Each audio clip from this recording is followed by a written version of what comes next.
인천에서 층간소음 시비로 이웃집 일가족 3명에게 흉기를 찔러 살해하려 한 40대 남성이 징역 22년을 선고한 1심 판결에 불복해 항소했습니다. 네, 황미옥 변호사를 연결해 보겠습니다. 자, 변호사님, 앞서 1심 재판부 인천 층간소음 흉기난동 가해자에 대해서 징역 22년을 선고했습니다. 먼저 재판부의 판단 결과를 좀 살펴볼까요? 예, 이 사건은 2021년 11월 15일 인천광역시 소재 한 빌라에서 층간소음 갈등으로 벌어진 흉기 난동 사건이었습니다. 사건 발생 2, 3개월 전에 위층에 이사를 온 가해자가 매일같이 망치 같은 것으로 두드리거나 소음을 내면서 피해를 주었고, 식탁을 끄는 소리가 쉬지 않고 계속되자 피해자들이 위층 가해자에게 항의를 한 적도 있었습니다. 그러자 위층 가해자는 도리어 피해자 가족들에게 현관문 여닫는 소리가 시끄럽다면서 소란을 피웠고, 이렇게 층간소음으로 아래층 위층 사이에 마찰이 있던 상황이었습니다. 그러던 중 사건 당일 가해자는 피해자 집의 현관문을 발로 차면서 택배를 집어 던지고 혼자 있던 딸에게 욕설과 소리를 지르는 등 난동을 부려서 피해 가족들은 2차에 걸쳐서 경찰에 신고를 하였는데요. 2차 신고로 경찰 2명이 현장에 도착한 후 피해 가족 중 남편이 잠시 남자 경찰과 이야기를 하러 간 사이에 흉기로 무장한 가해자는 피해 가족 중 아내의 목을 칼로 찔러 의식을 잃게 되었고, 이후 딸의 얼굴을 재차 공격하였으며 가족들의 비명 소리를 듣고 달려온 남편 역시 가해자로부터 공격을 당한 사건이었습니다.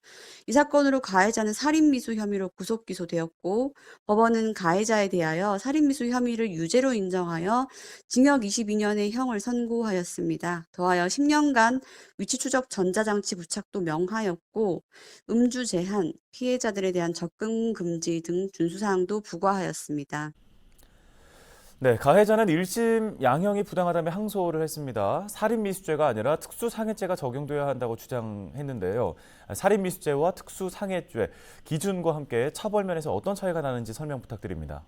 이 살인죄와 상해죄는 가해자가 어떤 의도를 가지고 있었느냐에서 확연히 차이가 나는 것이지요. 살인 미수죄는 피해자를 살해할 고의를 가지고 있었지만 그에 실패한 것일 뿐이고요. 반면 특수상해죄는 상해할 고의만을 가지고 있었을 뿐 살해할 고의까지는 없었던 겁니다. 때문에 두 가지 죄는 처벌의 수준에 있어서도 대단히 차이가 납니다. 살인죄는 최저 5년, 최고 사형도 가능한 반면 특수상해죄는 최저 1년, 최고 10년이고 여러 명의 피해자를 발생시킨 경우 가중되는 정도입니다. 이러다 보니 처벌에 있어서도 상당한 차이가 있는데요. 이 때문에 본건에서 피고인은 재판 도중에 피해 가족 중 아내에 대한 살인미수죄는 인정하지만 나머지 가족들에 대한 살인미수죄는 인정할 수 없고 오로지 특수상해죄만을 인정해야 한다라는 입장을 보였는데요. 가해자 측 그러한 변론에도 불구하고 법원은 칼날이 조금만 비껴갔더라도 피해자 3명 모두 생명에 큰 위협이 될 뻔했고 피해자들이 치명상을 입거나 과다출혈로 사망할 수 있다고 충분히 인식 가능했다라고 보아서 결국 살인 미수죄를 인정했고 징역 22년의 형을 선고하게 된 것입니다. 네, 이번 재판 앞으로 이제 어떻게 전개될지가 관심인데요. 전망을 해주시겠습니까?